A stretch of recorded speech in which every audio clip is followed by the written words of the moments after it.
Okay, and another of our intimate after-hour discussions, and very, very pleased to welcome a good friend of Copperberg, a good friend of mine, Clinten van der Merwe. I always say that not quite right. I don't quite have the accent. No, you as a British are saying it perfect. Clinten, do me a favor, pronounce your name correctly and tell the audience back home who you are. My name is Clinten van der Merwe. That's a South African surname and not a Dutch surname. Excellent. That's pretty much what I said anyway. Clinten, you did us the honor of opening up the presentation, the whole day today with a great keynote. I think you ruffled some feathers as well with a prediction that you're aiming for 2035. Why don't you tell me a little bit about that? Yeah. Service is a transformation and certainly a journey. For us in Tomra is one of the areas that we identify with all the challenges that we face in the industry on serviceability, plus, how do we look at bridging the gap between skilled workforce as well as, adopting to different technologies. But while sustainability is very high on our agenda, we're looking at the 2035 strategy to be 100% remote. Not just due to the fact that we want to remove the FSE away from that customer facing, but just due to the fact that we actually want to provide our customers with more real-time predictability on their equipment. But secondly, also helping our engineers to have more flexible working hours.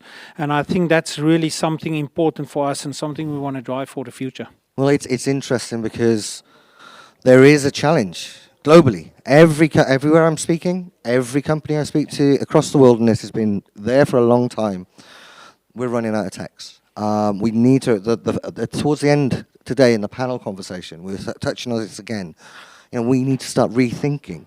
How much of the driver for you is that fear that we need to rethink because we just can't keep doing it? The status quo is broken.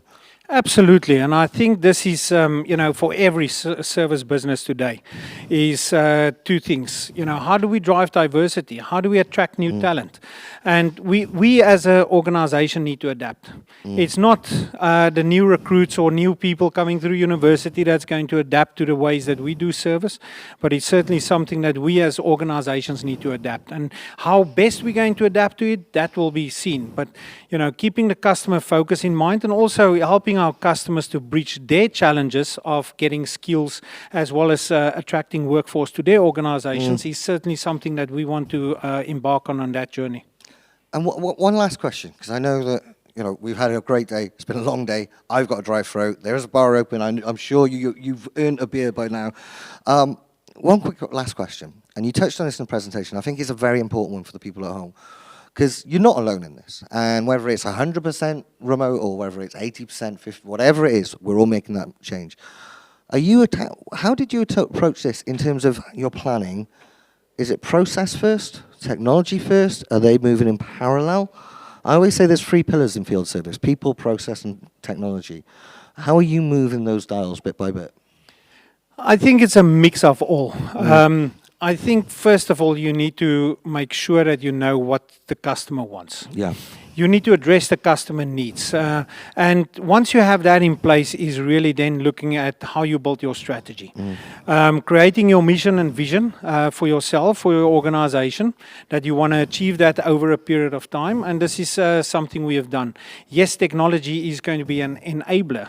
But it's certainly something that you need to look at from a service organization and really understand what KPIs to drive, what it is you need to drive, and how you want to drive it, and where you want to play in the future. Perfect. Excellent. Well, listen, it's always a pleasure catching up with you, sir, and thank you so much for your great insights today. Take care. Appreciate it. Thanks.